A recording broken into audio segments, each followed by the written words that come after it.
Magandang umaga po sa ating lahat. Good morning po. Pakisabi sa katabi. Ayan, praise God po. At biyaya ng Diyos na muling makaharap sa inyong harapan dahil lagi po ako sa Ranso, Bakawan. Kaya biyaya po ng Diyos na narito. At naway pagpalain tayo ng salita ng Diyos ngayong umaga kung paano sa akin unang nagtuwid ng usap. Naway ganun din po sa ating lahat. At ang ating pagbubulayan po ngayong araw, the way of prayer. Ang daan ni Jesus ay nagtuturo sa atin ng kahalagahan ng pananalangin. Kung gusto nating sundan ang daan ni Jesus, tularan natin siya. Kung paano niya pinahalagahan ang pananalangin. Aminin po natin, pag mga bagong Kristiyano, mahirap sa atin ang manalangin. Tama po ba? Sino po sa inyo hanggang ngayon ang nahihirapan pa rin manalangin? Kahit tayo matagal ng mananampalataya. Pero ngayong umaga, tinuturoan tayo ni Jesus na pahalagahan ang pananalangin. Merong dalawang bagay kung bakit pinahalagahan ni Jesus ang pananalangin. Una, ang pananalangin ay pakikipag-ugnay niya sa Diyos Ama. Pangalawa, ang pananalangin ay nagagawa ni Jesus para ang ministeryo ay makapangyarihan niyang magawa sa buhay ng mga tao. Dapat nating maunawaan na si Jesus at ang Diyos Ama ay mayroong walang hanggang relasyon. Noon pa man, at kahit nung nagkatawang tao si Jesus, meron na silang walang hanggang relasyon. Ngayon, bakit kailangan pa rin ni Jesus na manalangin? Kung gayon pala naman, meron silang walang hanggang relasyon. Nung siya'y nag-Diyos at nung siya'y naging tao. Dahil kailangan ni Jesus na makipag-ugnay sa Diyos Ama habang ginagawa niya ang kanyang dakilang layunin kung bakit siya nagkatawang tao. Ang iligtas tayo sa ating mga kasalanan. Nananalangin si Jesus para makipag-ugnay sa Diyos Ama. Ang sabi nga po sa Lucas chapter 19, verse 10, yan po ay gusto ko kung kayo po ang magbasa para naman po kayo may participation. Ano po, naka-flash na po ba? Okay, Lucas chapter 19, verse 10, pakibasa. 1, 2, 3, basa. Ay, wala po ba? Ay, sorry po naman. Ayan. Ako na po. Lucas chapter 19, verse 10. Ang anak ng tao ay naparito upang hanapin at iligtas ang naliligaw. Kaya sa pagsisimula ng ministeryo ni Jesus, siya po'y nanalangin ang 40 araw at 40 gabi sa ilang na siya lamang mag-isa. Walang kain. At pagkatapos noon, palagi na si Jesus nananalangin. Kaya naman makikita natin sa unang pagministeryo ni Jesus, makikita natin ang kapangyarihan ni Jesus. Hindi po ba makikita natin ang bulag nakakakita, ang bingi nakakarinig, ang pilay nakakalakad, ang patay na bumuhay, ang pagkain na kakaunti na paparami. Bakit nagagawa yun ni Jesus? Dahil ba siya nagkapangyarihan? Dahil siya'y nananalangin sa Diyos Ama. Kaya makikita natin yung kapangyarihan ng private prayer life ni Jesus, makikita natin sa public ministry niya. Baka sabihin niyo, hindi ko kaya magpagaling ng ano. Hindi po si Jesus, kundi ang Diyos Ama ang nagpapagaling. Nananalangin lang sa Jesus. Hayag na hayag po ang kapangyarihan ng public ministry ni Jesus dahil sa kanyang private prayer life. Nananalangin si Jesus mag-isa. Panalangin ang susi para abutin po ang iba. At huwag nating kaligtaan at pabayaan ang pananalangin. Subsuban tayo sa paghayo, pero dapat subsuban din tayo sa pananalangin. Dapat magkasabay. Ipinakita ni Jesus kung gaano kaninas ang kanyang pananalangin mag-isa. dapat ganun din tayo kanyang mga alagad. Dapat maningas ang ating pananalangin. Ngayon ang pagbubulayan po natin, paano ipinakita ni Jesus ang kahalagahan ng pananalangin? Paano ipinakita ni Jesus ang kahalagahan ng pananalangin? Maganda po sana lahat ay nag-note sa para po nababalik-balikan natin. Okay, sa Marcos chapter 1 verse 13. Pakibasa po. 1, 2, 3, basa. Nag-araw pakibumago na si Jesus at nagpunta sa isang lugar na walang tao at doon ay nagdaan. Intentional po ang pananalangin ni Jesus. Madaling araw pa lamang ay bumabangon na siya mag-isa at hindi sa loob ng kanyang silid siya nananalangin. Pumupunta siya sa isang lugar na walang tao at doon ay nananalangin. Iminodelo ni Jesus ang kahalagahan ng pagkakaroon ng private prayer. Yung magkaroon siya ng, siya mismo, siya lamang mag-isa ang nananalangin. Kailangan pa niyang bumangon ng madaling araw at pumunta sa isang lugar para siya'y manalangin. At alam niyo po ba, kung babasahin natin ang Marcos chapter 1 verse 24 to 30, 21 to 34 sa inyong mga bahay, babasahin niyo po. Si Jesus ay nagturo muna sa sinagoga at pinagaling niya doon ang lahat ng mga may sakit. At pagkatapos doon po magturo, pumunta sa bahay ni na Simon at Andres. At habang sila nasa bahay ni na Simon at Andres, pagsapit ng gabi, dinala kay Jesus ang lahat ng may sakit at mga sinasapian ng demonyo. At halos lahat ng taga roon ay nagkatipon sa kanilang bahay. At tanong ko, anong oras kaya umuwi si Jesus? Kung lahat ng taga roon pumunta, anong oras kaya siya umuwi? Puyat kaya siya? Pagod kaya siya? Pero, ang sabi dito sa verse 135, madaling araw pa lang, bumangon na si Jesus para manalangin. Kahit pagod, kahit puyat, kahit napakaraming ginagawa ni Jesus, hindi niya pinababayaan ang pananalangin. Nagsasakripisyo si Jesus ng kaunting tulog at kahinga makapanalangin lang.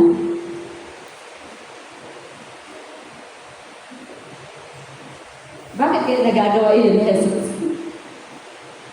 Kasi ginagawang priority ni Jesus ang manalangin kahit siya'y pagod at puyat dahil ito'y mahalaga. Di ba po ba kapag mahalaga sa atin ang isang bagay, pinagpupuyatan natin, pinaglalaanan natin ng panahon kasi mahalaga. Kahit tayo pagod, kahit tayo puyat. O mga nanay, yun yung bagong anak, kahit pagod ka, kahit puyat ka, digising ka. At umiiyak ang iyong baby. Masasabi ba natin na regular at palagiang nananalangin si Jesus kahit na siya'y pagod at puyat? Sabi po sa Marcos chapter 6 verse 46. Marcos chapter 6 verse 46. 1, 2, 3, basa po.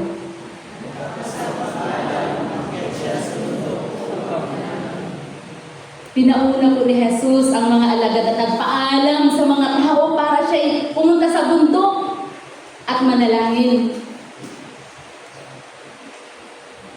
Kailangan pa po ni Jesus na lumayo at manalangin mag-isa sa gitna ng kanyang kabisihan. Hindi po ba may ginagawa niya si Jesus kaya nga siya nagpaalam sa kanyang sa mga alagad at sa mga tao Parang sinasabi niya, teka muna, manalangin muna ako, aalis muna ako. Bakit kaya sa bundok pumunta si Jesus? Para walang abala sa kanya pag siya'y mananalangin. Hindi siya maaabala ni naman. Kaya nga din siya nagpaalam para wag na siyang abalahin, wag na siyang sundan-sundan sa bundok.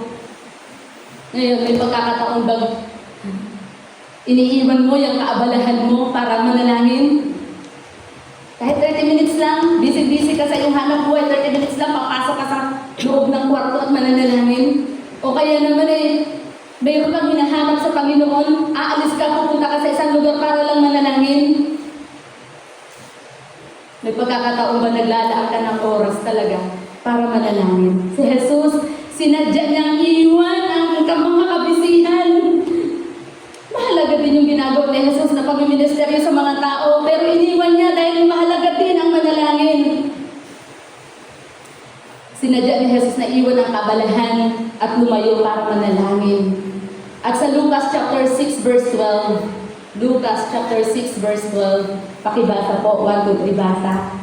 Ang panahong iyon, tumakyat si Jesus sa isang bundok at magdamag siya ng lalaki. Di po ba? Kahit na siya ay may gagawin pang sunod na pagministeryo kanina, tapos may pupuntahan pa siya, nagpaalam siya mga nalangin. Ngayon naman, aakyat naman siya sa bundok at magdamag na nananalangin. Kaya hindi lamang madaling araw nananalangin si Jesus. Palaging nananalangin si Jesus at may pagkakataon pa nga magdamag na mananalangin walang tulog. Pero siya'y mananalangin. Ganito pinapahalagahan ni Jesus ang pananalangin. Kahit na nakakapagod, kahit nakakapuyat, kahit napakaraming ginagawa ni Jesus. Habit na ni Jesus ang manalangin. Habit mo na po ba ang manalangin? Kasi si Jesus, habit na niya ang manalangin. Kahit siya'y pagod, kahit siya'y puyat, kahit maraming ginagawa niya, ginagawa pa rin niya ang manalangin. Hindi po ba kahit pag ang isang bagay ay habit mo na, gagawin at gagawin mo yun eh. Anong puyat-puyat, anong pagod-pagod, gagawin mo yun eh. Habit na ni Jesus ang manalangin. Paki-evaluate nga po natin ang ating mga sarili. Kasi kahit ako, naamin ko hindi ko habit ang manalangin. Pero nabulay ko ito, ako'y nahingi ng biyaya at habag sa Diyos na maging habit ko ang manalangin. Dahil si Jesus nga na Diyos na nagkatawang tao, naging habit niya ang manalangin.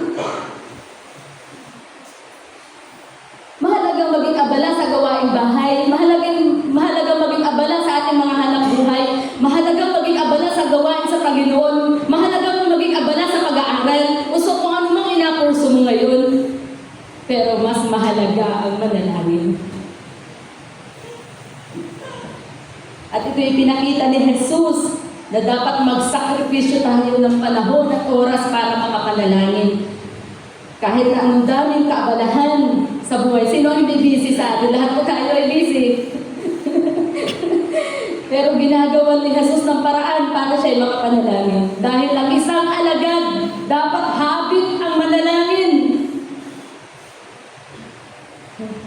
Dahil ipinakita yun ni Jesus, habit niya ang manalangin.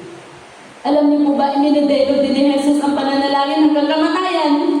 Pakibasa po natin sa Lucas 23 verse 34. Hindi lang habang siya'y nabubuhay, hanggang kamatayan ipinakita ni Jesus ang kahalagahan ng pananalangin. Pakibasa po natin. 1, 2, 3, basa. Ama, tawarin sila sapagkat hindi nila alam ang kanilang ginagawa. Naghihingalot na si Jesus niyan. Nang siya'y manalangin. Sa tindi ng hirap at sakit na dinadanas ni Jesus nung siya'y nakapako sa krus. Pero nagawa pa rin ni Jesus na manalangin. Kahit na siya'y naghihingalo, nagawa pa rin ni Jesus na manalangin. Ay, dapat talaga yun. Habang buhay na po talaga tayo dapat nananalangin. Kahit na tayo naghihingalo na, kahit isang hinga na lang. Nakapag-ministeryo si Jesus kahit na siya'y naghihingalo. Yung mga taong nangangailangan ng kapatawaran, kahit hindi namin ng kapatawaran, ay pinatawad ni Jesus, ipinalangin ni Jesus. Grabe si Jesus. Sinamantala ni Jesus yung huling hininga niya para makapanalangin.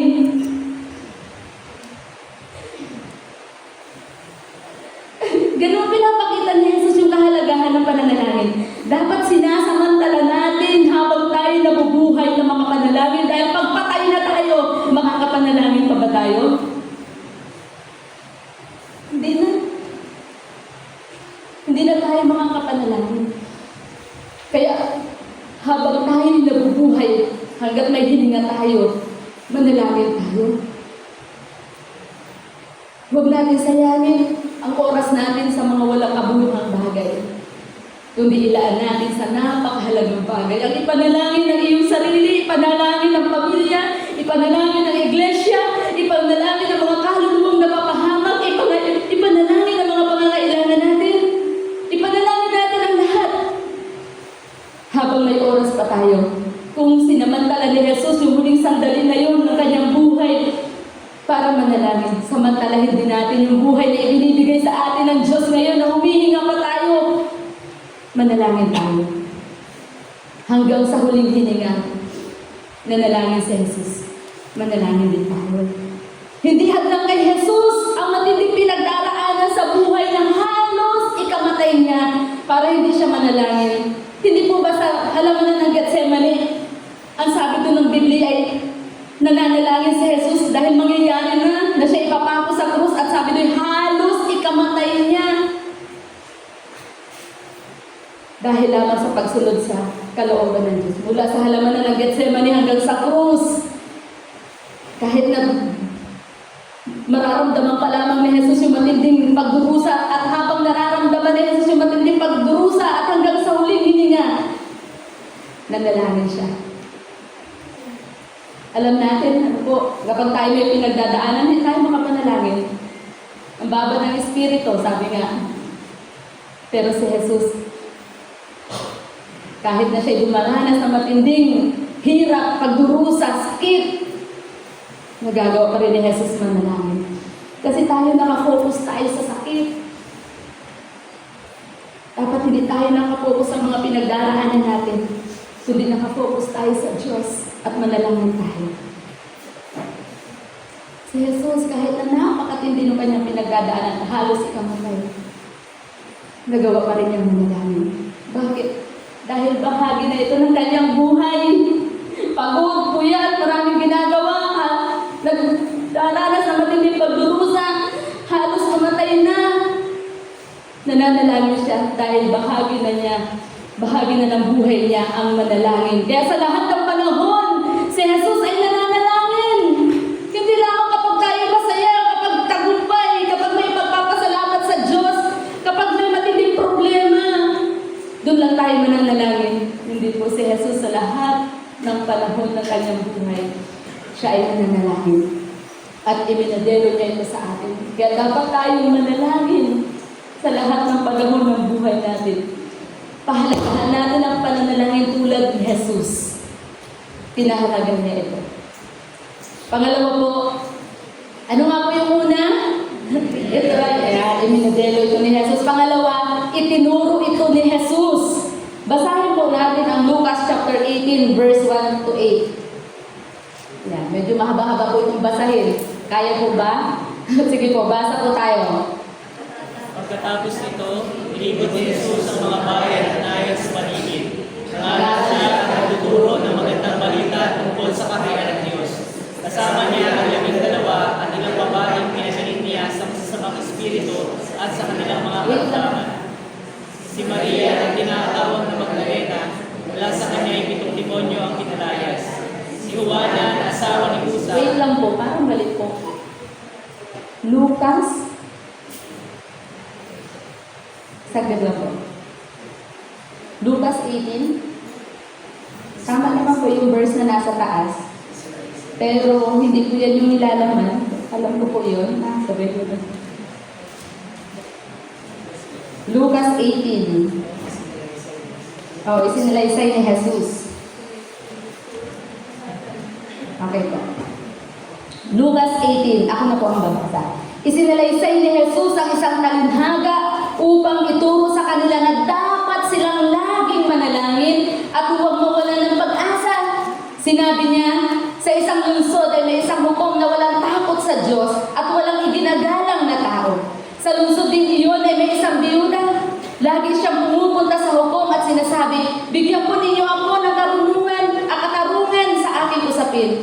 Tinanggihan siya ng hukom sa loob ng mahabang panahon. Ngunit nang magtagal ay sinabi niyang hukom sa sarili, kahit ako'y walang takot sa Diyos at walang iginagalang na tao, ibibigay ko na ang katarungang hinihingi ng biyudang ito, sapagkat lagi niya akong ginagambala at baka mainis pa ako sa kapupunta niya rito.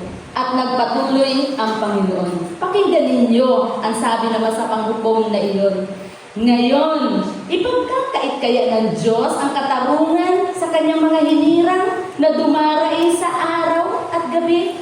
Sila kaya'y paghihintayin niya ng matagal? Sinasabi ko sa inyo, agad niyang ibibigay sa kanila ang katarungan. Ngunit sa pagbalik ng anak ng tao, may daratnan pa kaya siyang mga taong may pananampalataya?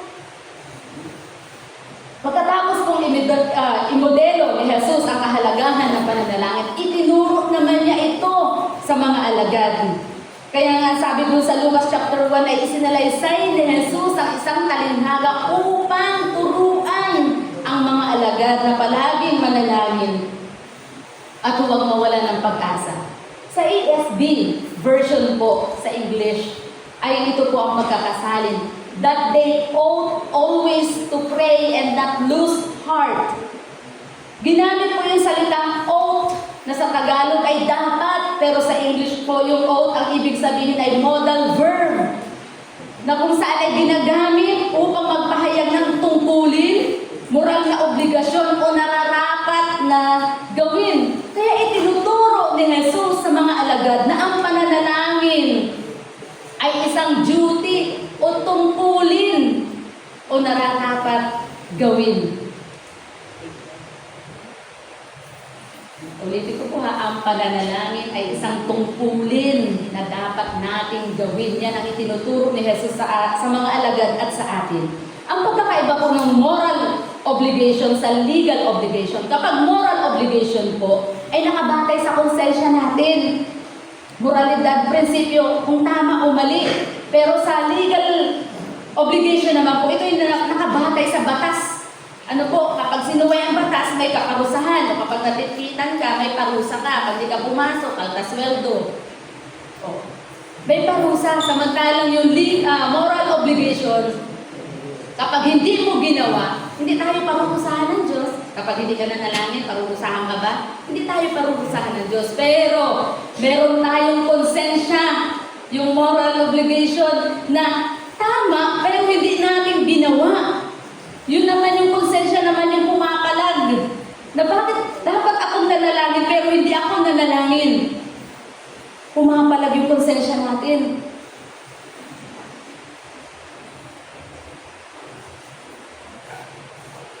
Hindi po ba, kapag tayo ay merong dapat gawin na tama at hindi natin nagawa, nakukonsensya tayo?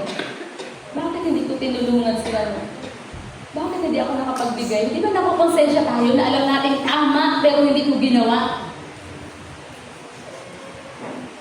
Ang pananalangin po ay tungkulin, responsibilidad na dapat natin ginagawa. Masasabi po ba natin na kapag tayo ay nagpabaya at hindi nanalangin, ito ay kasalanan? Nagkakasala kaya tayo sa Diyos kung tayo ay hindi mananalangin? Sabi po sa Santiago chapter 4 verse 17. Santiago chapter 4 verse 17. 1, 2, 3, basa po. Ang nakakaalam ng mabuti na dapat niyang gawin, ngunit hindi ito ginagawa ay nagkakasala. O hindi po ba? Ang mabuting bagay na hindi ginagawa ay nagkakasala. Mabuti ang manalangin, tama ang manalangin. Pero pag hindi natin ginagawa, tayo ay nagkakasala sa Diyos. Kaya hindi po optional kung mananalangin ba ako o hindi, ayaw ko o gusto ko o papabayaan mo na lang. Hindi po. Tungkulin po natin ang manalangin. Kailangan natin maunawaan. O sabihin natin sa ating sarili, katungkulan ko ang manalangin. Dapat akong manalangin. Ang pananalangin po ay hindi itinuro ni Jesus sa lahat ng mga taong sumusunod sa Kanya. Sa mga alagad, itinuro ang pananalangin. At sa atin din itinuturo na tayo ay dapat manalangin. Kaya isa pong napakalaking pribilehiyo po ang manalangin. Tingnan po natin at dapat natin maunawaan na hindi sa lahat itinuro ni Jesus na sila'y manalangin, kundi sa atin. Kaya meron po tayong napakalaking pribilehiyo na makapanalangin, manalangin at binibigyan tayo ng Diyos ng pagkakataon na tayo manalangin. Simula nung tayo sumampalataya sa Kanya at pagsisihan ng ating mga kasalanan. Kaya samantalahin natin yung pribilehiyo na ito dahil lagi naman tayo tutubunin ng Diyos. Depende nga lang po sa ating hinihiling. Gaano daw po kadalas gagawin ang tungkulin ng manalangin.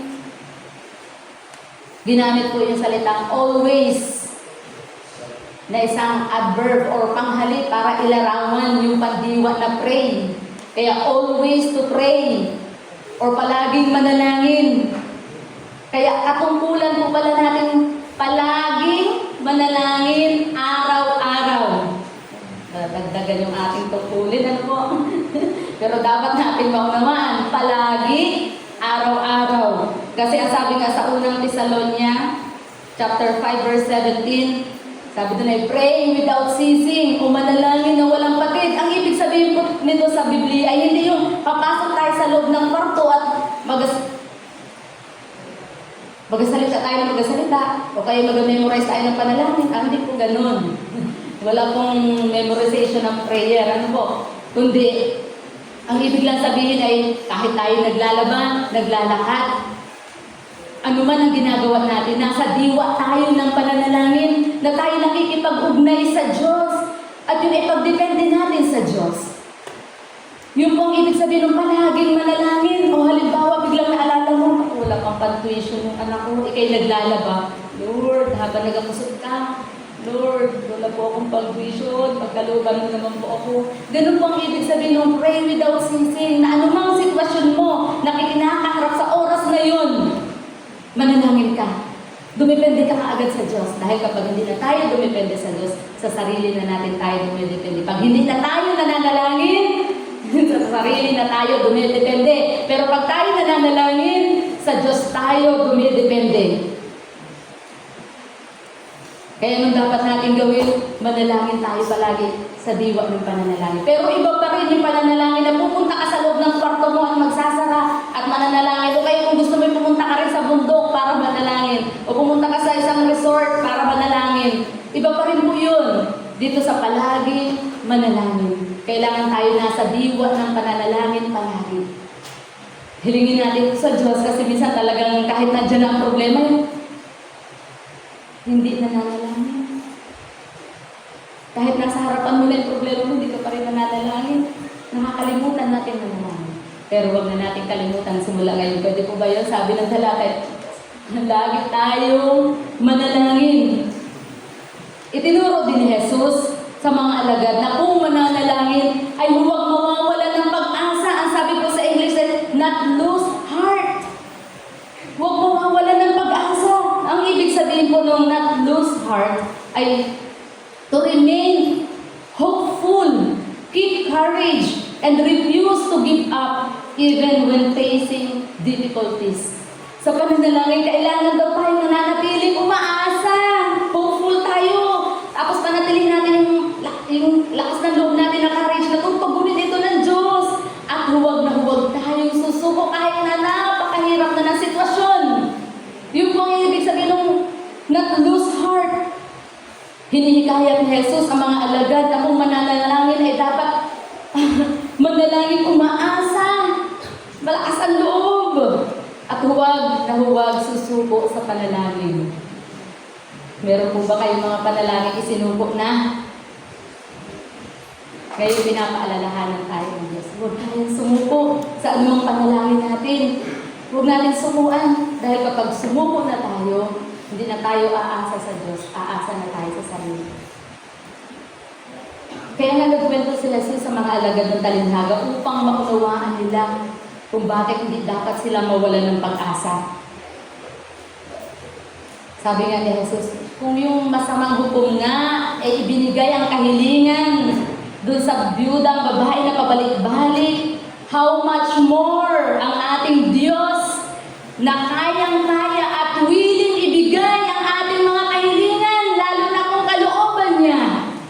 Dapat natin maunawaan yun, na ang Diyos, kayang-kaya ng Diyos na ibigay ang kahilingan mo. At gustong-gusto ng Diyos na ibigay ang kahilingan mo, lalo na kung yun ay kalooban niya. Bakit tayo mawawala ng pag-asa? At ito pa po, itinuturing tayo ng Diyos na kanyang anak. Anak tayo. Lumapit tayo. Anak tayo. Hindi po ba kayo mga magulang? Kapag humingi ang inyong anak at yung hinihingi niya ay sa ikabubuti niya at may pangbigay ka, hindi po ba't willing ka agad kayong magbigay at ibinibigay niyo kaagad? Kahit na minsan walang-wala na hanap ka ng paraan para maibigay mo. Dahil alam mo sa ikabubuti ito ng iyong anak, lalo pa ang ating Diyos Ama. Kung ito naman ay sa ikabubuti natin, ibibigay ito ng Diyos. Kaya mawawalan ba tayo ng pag-asa? Kung hinihingi mo sa Diyos ay kaligtasan ng iyong asawa, kaligtasan ng iyong anak, kaligtasan ng iyong mga mahal na buhay. Hindi ba yan ipagkakait ng Diyos? Alamin natin kung ano ang kalooban ng Diyos, hilingin natin. Hindi ipagkakait ito ng Diyos. Huwag tayong mawala ng pag-asa. Huwag natin ilibing yung mga panalangin natin. Akala natin ay hindi natutugunin ng Diyos. Magsimula tayong manalangin at manalig ulit sa Diyos. Ang sabi ni Jesus, ngayon, ipagkakait kaya ng Diyos ang katarungan sa kanyang mga hinirang na dumaraing sa kanya araw at gabi. Sila kayo paghihintayin niya na matagal. Sinasabi ko sa inyo, agad niyang ibibigay sa kanila ang katarungan. Ang tanong ni Jesus ay nagkakanti sa kanila na mag-isip. At sinagot din ito ni Jesus. Para yung iniisip nila na, ibigay kaya? Para yung kung ano man ang iniisip nila na, kung may pag-aalinlangan sila, agad sinagot ni Jesus. Anong sabi ni Jesus? Sinasabi ko sa inyo, agad niya ibibigay ang katarungan. Sinagot agad ni Jesus. Kaya ang sagot sa mga tanong ni Jesus ay hindi. Kundi, yes, ibibigay agad ni Jesus ang kahilingan, lalo na kung ito ay kalooban niya. Kaya, dapat huwag tayo sumuko, mga kapatid. Kahit inapanalangin mo 10 years na, pinapanalangin mo, parang wala ka rin, patuloy kang manalangin.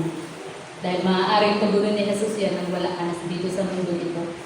Pero ang mahalaga, tinutunan ng Diyos. Nakita mo man o hindi. Basta hinihiling lang sa atin ng Diyos, huwag mawalan ng pag-asa, not lose heart.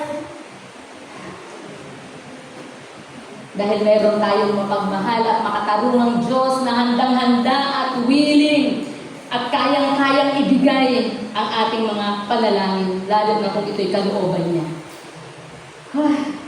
Pwede na po ba tayong magsimulang manalangin ngayon? Kung meron tayong manalangin na matagal nang binitawan, i-believe up na ihingi natin ang tawad sa Diyos. At magsimula ang manalangin ngayon. At tanungin din natin ang sarili, araw-gabi ko bang hinihiling? O baka once a month lang, once a year? O pag nararamdaman ko lang ulit, saka ko hinihiling? Dapat pala'y araw-araw.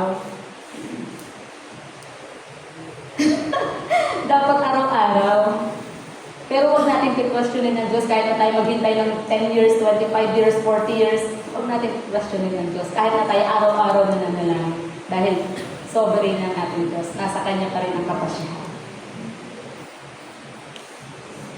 Alam niyo po, pananalig sa Diyos ang gamot upang huwag tayong mawalan ng pag-asa sa pananalangin. Sabi nga sa Lucas 18 verse 18b, ngunit sa pagbabalik ng anak ng tao, may daratnan pa kaya siyang mga taong may pananampalataya. Bakit iniugnay ni Jesus ang talatang ito, ang statement na ito?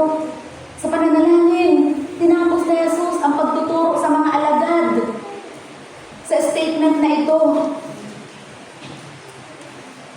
ako'y naniniwala na dapat ang panalangin ay punong-puno ng pananalig sa Diyos. Kasi kapag ang panalangin ay punong-puno ng pananalig sa Diyos, hindi ka susuko. Tama po ba? Kahit na 5 years, 10 years, 25 years, 40 years, hindi ka susuko dahil punong-puno ng pananalig sa Diyos.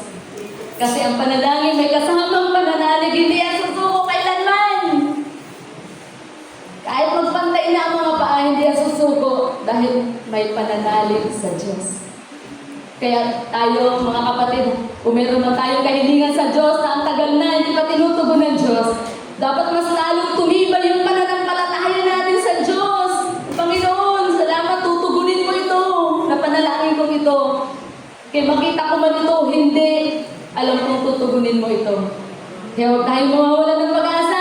Kung ang mga alagad in-encourage ni Jesus na huwag mawala ng pag-asa, tayo din ngayong umaga inihikayat ng Diyos na huwag tayong mawawala ng pag-asa sa anumang panalangin na matagal na nating hinihiling sa Diyos. Sabi nga sa Juan, 1 John 5:14, and this is the confidence that we have toward Him, that if we ask anything according to His will, He hears us. Tayo po dapat ay mayroong kumpiyansya o lakas, nagulol na ako, o lakas ng loob o pagtitiwala na anumang hilingin natin sa Diyos ay diringgin niya, lalo na kung ito'y kalooban niya. At hindi tayo dapat mawala ng pag-asa. Kaya mga kapatid, sana nagturo ito sa ating umaga ngayon na huwag tayong mawawala ng pag-asa sa anumang hinihiling mo. Bakit may hinihiling ka na? Paulit-ulit naman nangyayari ka na naman sa iyo. May hinihiling ka. Huwag kang mawala ng pag-asa. Dinirinig tayo ng Diyos. Pangatlo po, ano nga po yung una? Paano pinahalagahan ni Jesus? Iminadelo niya ito. Pangalawa, itinuro niya ito. Pangatlo, ipinagpatuloy ito ni Jesus. Kaya hindi lamang iminadelo ni Jesus, itinuro ang pananalangin, ipinagpatuloy pa ito ni Jesus. Sinasabi din sa Biblia na siya ay patuloy na namamagitan or interceding para sa atin. Sabi sa Roma chapter 8 verse 34, Roma chapter 8, yan, basa po tayo. Basa. Sino ang mahabol upang sila'y pagsahan? Si Kristo ba sa mataling sa lahat ay muling nabuhay at ngayon ay sa kanan ng Diyos na mamagitan para sa atin?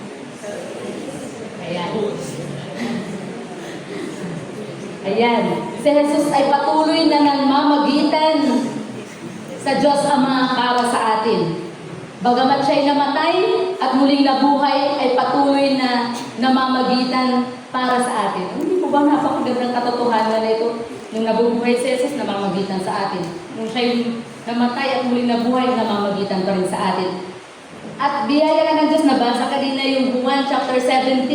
Ito yung panalangin ni Jesus na binasa ni Kuya Alan kanina dito. Ipinasisilip sa atin ang laman ng panalangin ni Jesus. At doon nga sa nabasa natin ay nakita natin na ang malaking bahagi ng laman ng panalangin ni Jesus ay para sa kanyang mga alagad.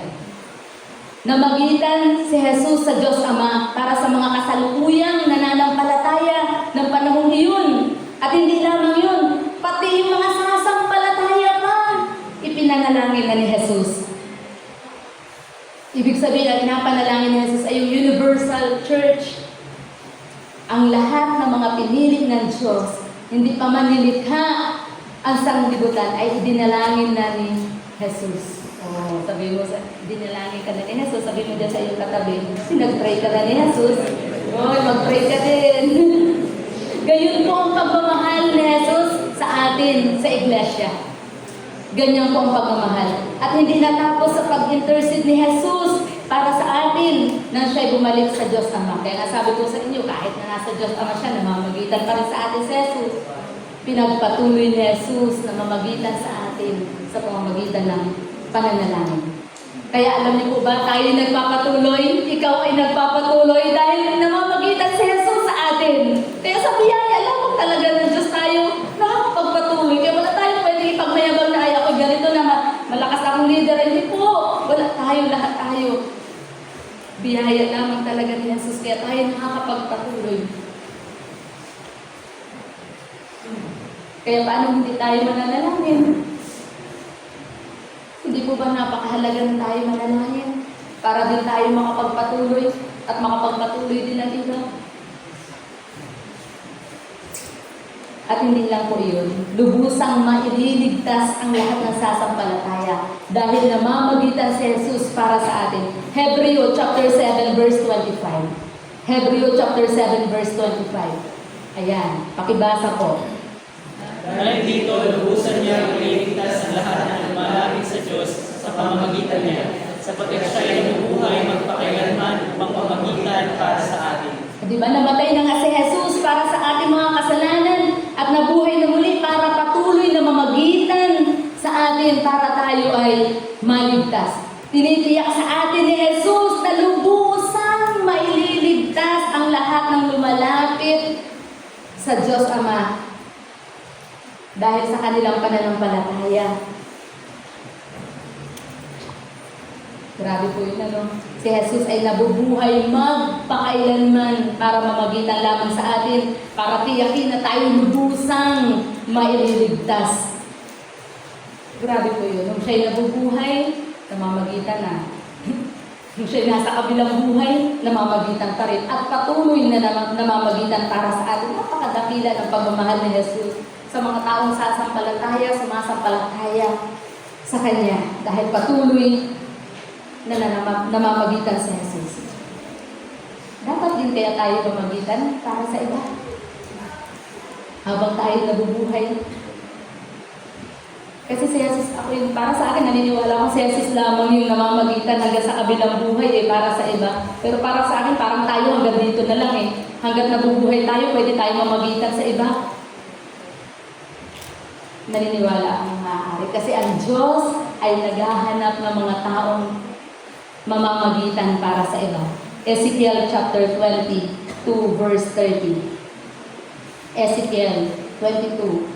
Basa.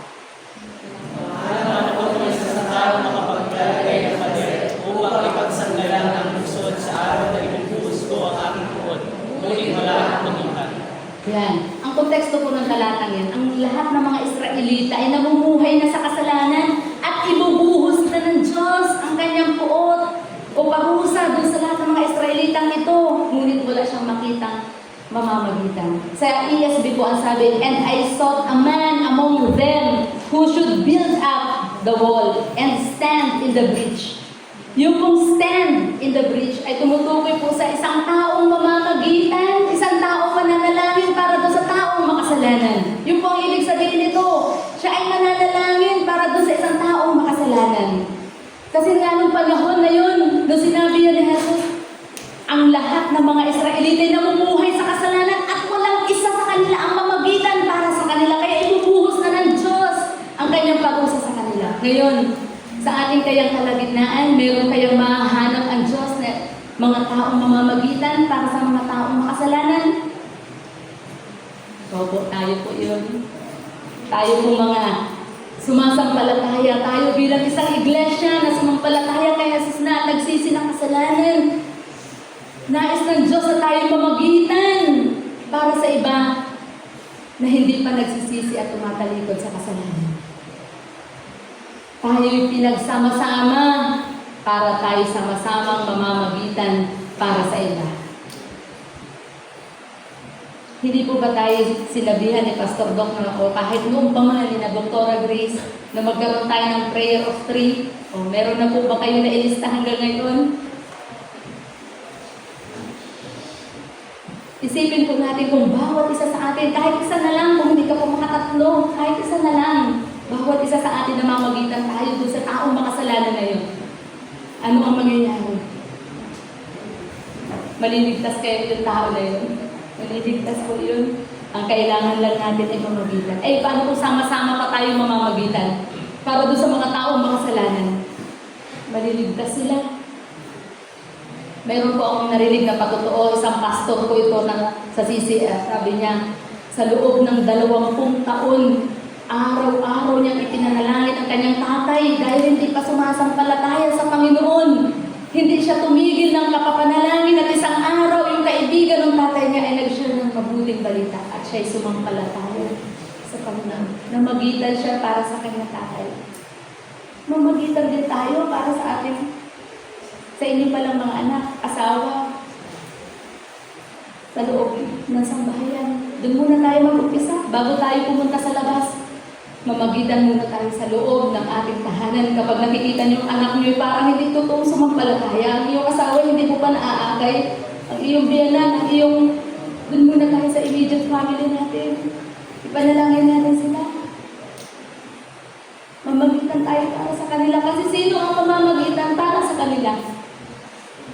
Tayo. Tayo yung inaasahan ng Diyos na mamagitan para sa kanila. Kaya sana may mga listahan tayo na inapanalangin araw-araw. Dahil tayo yung gagamitin ng Diyos para sila'y mailigtas.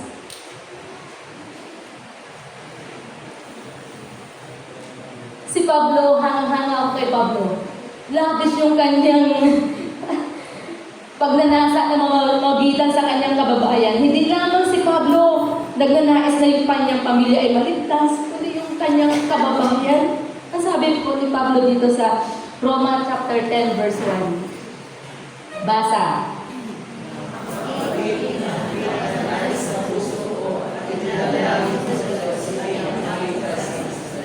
Grabe yung pinakananais ng puso ko at idinadalangin ko. Hindi lang niya pinakananais, idinadalangin niya. Kung ano yung pinakananais ng kanyang puso, idinadalangin niya. At ano ang pinakananais ng kanyang puso? Ang kanyang mga kababayan ay maligtas. Mga kababayan niya.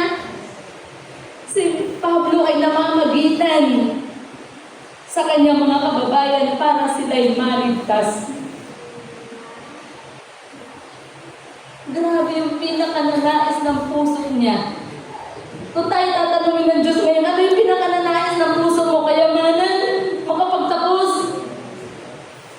makapag-asawa, maging stable ang hanap buhay. Pero si Pablo, yung kaligtasan ng kanyang mga kababayan. Grabe yung kanyang labis na pagmamalasakit para sa kaligtasan ng kanyang mga kababayan. Grabe yung laman ng kanyang puso at panalangin ay para dun sa mga taong napapahamak. Hilingin din natin sa Diyos na maging pinakananaisan ng puso natin ngayon ay ang maligtas ang ating sambahayan. Maligtas yung mga mahal natin sa buhay. At maligtas ang ibang mga tao, ang kalahi natin at ibang lahi. Kaya, tuwingin po muna, magsimula po muna tayo sa ating tahanan at matapat nating ipanalangin ang mga hindi pa sumasampalataya sa Panginoon. At pagkatapos ay ang mga nasa paligid na natin. At kung luluubin ng Diyos, dalhin tayo sa ibang lugar, sa ibang bansa. Praise God. Ang mahalaga, gusto ng Diyos na mamagitan tayo sa lahat ng mga nakapahamak. Kaya, simula ko ngayon, kung si Jesus nga, simulan mo siya nabubuhay, hanggang siya mamatay at muling nabuhay na mamagitan para sa lahat tayo. Hanggat nabubuhay tayo ngayon, mamagitan tayo. Kahit isang sentence lang ng panalangin, Panginoon, iligtas mo po yung kumari ko. Panginoon, iligtas mo po yung aking anak. Panginoon, iligtas mo po ang aking asawa. Di ba natin kaya gawin yun? Ipanalangin natin. Hilingin natin sa Diyos na ang pakanasayan natin ay tayo lumabitan para sa iba. Ngayon, sa aking pagtatapos, naunawaan natin kung gaano pinahalagahan ni Jesus ang panalangin. Iminodelo niya ito, itinuro niya ito, at ipinagpatuloy niya ito hanggang sa kabilang buhay. Kaya tinuturuan tayo na pahalagahan din natin ang pananalangin. Kahit ako, aminin ko sa inyo, hindi ko pinapahalagahan ang pananalangin. Napakahirap kong manalangin. Kaya minsan, nag-pray ako, Lord, bigyan mo naman po ako ng makakasama sa pananalangin. Yung si Ma'am Lady, kaming dalawa na nanalangin at natuto ako manalangin. Pero gusto ko pa rin kung meron akong ibang makakasama pa rin. Maghanap tayo na makakasama natin na manalangin kahit isa.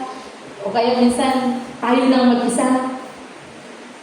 Dahil alam niyo po ba, pinahalagahan ni Jesus ang pananalangin. Sa Hebrew chapter 5 verse 7, kaya yung Tagalog na lang. May Tagalog po. Sige, ayan. Basa. Si Jesus ay nabubuhay pa rito sa lupa. Siya ay nanalangin at natuluha ang kakiusap sa Diyos na makuha ang lagas sa kanya sa kapatayan. At ininig siya ng Diyos na nagpusan siya at nagpakumbaba. Ito naman po sa English. During the days of Jesus' life on earth, He offered up prayers and petitions with fervent cries and tears to the one who could save Him from death. And He was heard because of His reverent submission. During the days of Jesus' life, nag-offer si Jesus ng prayer and petition word with fervent cry and tears. Talagang matinding Hindi ito isang ritual lang na mga binabasa o sinasaw. Hindi, matindi talagang pananalangin na talagang luha. Hindi po ba pag may gusto kayo hilingin, luha kayo? Tangis na.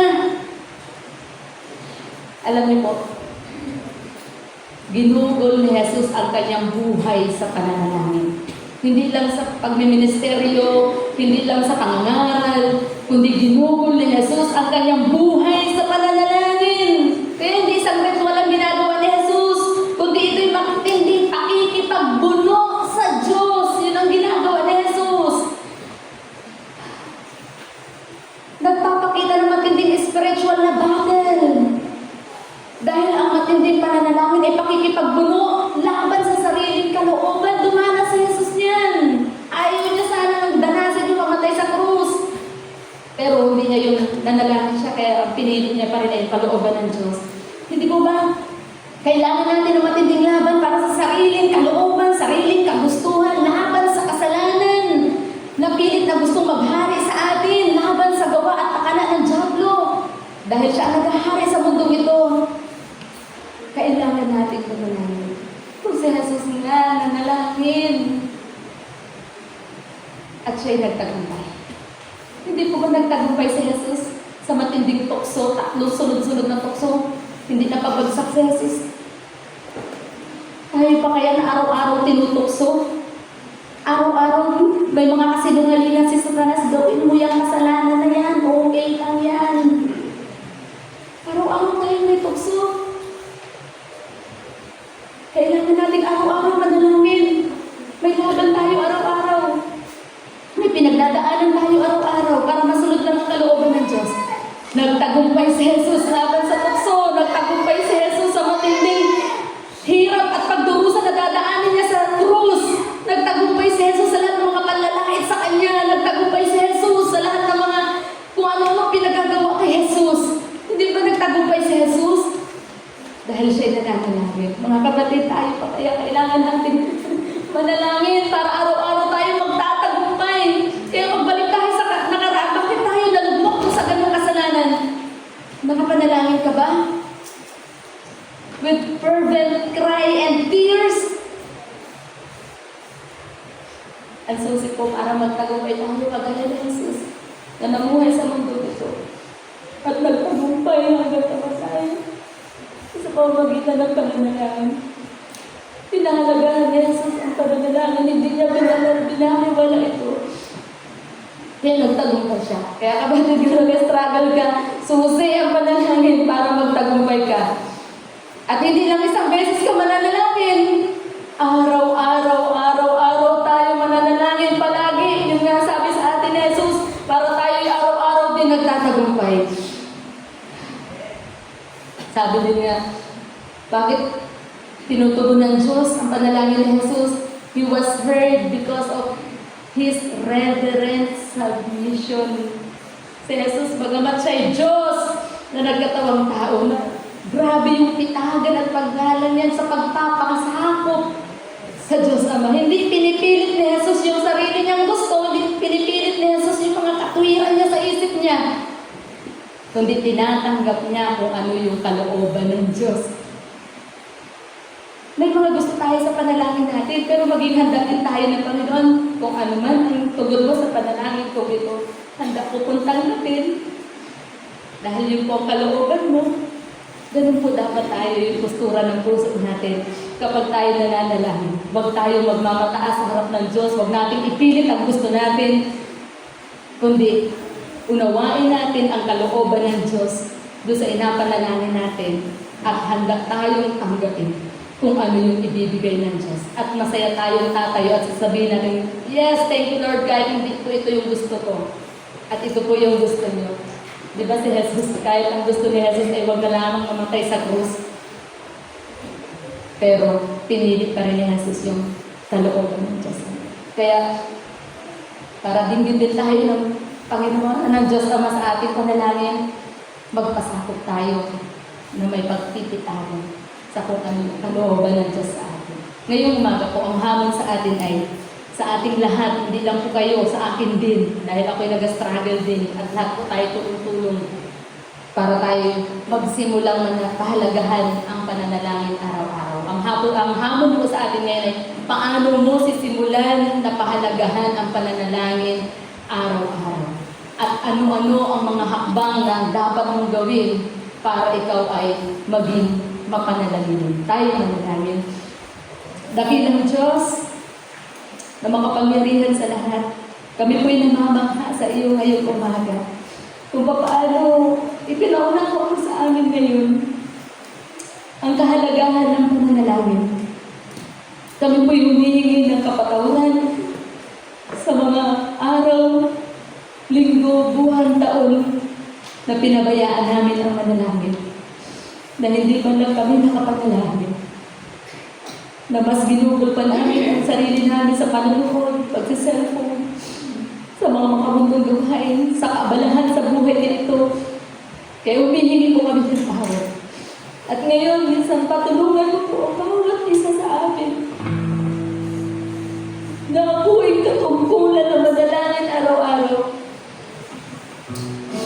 Natutulungan mo po kami sa mga magitan ng kapangyarihan mo at magawa mo sa buhay namin. Na isang araw-araw kami tulog sa panan mo. Araw-araw kami iiyak at hihingin ng mga biyaya mo para kami makapanalangin. Kaya likhaan mo kami ng bagong puso at bagong espiritu na isang mapanalanginin, na isang alagad na mapanalanginin. Likhaan mo kami, Panginoon, na bawat isa sa amin meron kaming private prayer life na magtugtog na kagaya na sa Panginoong Jesus. Tulungan mo kami tulanan at daan ng Panginoong Jesus kung paano niya pinahalagahan ang pananalangin. Tulungan mo kami dahil hindi po namin ito kaya sa sarili namin. Gumawa ka po sa buhay namin. Tulungan mo kami at kahabagan na kami maging mapanalanginin, mamagitan para sa iba.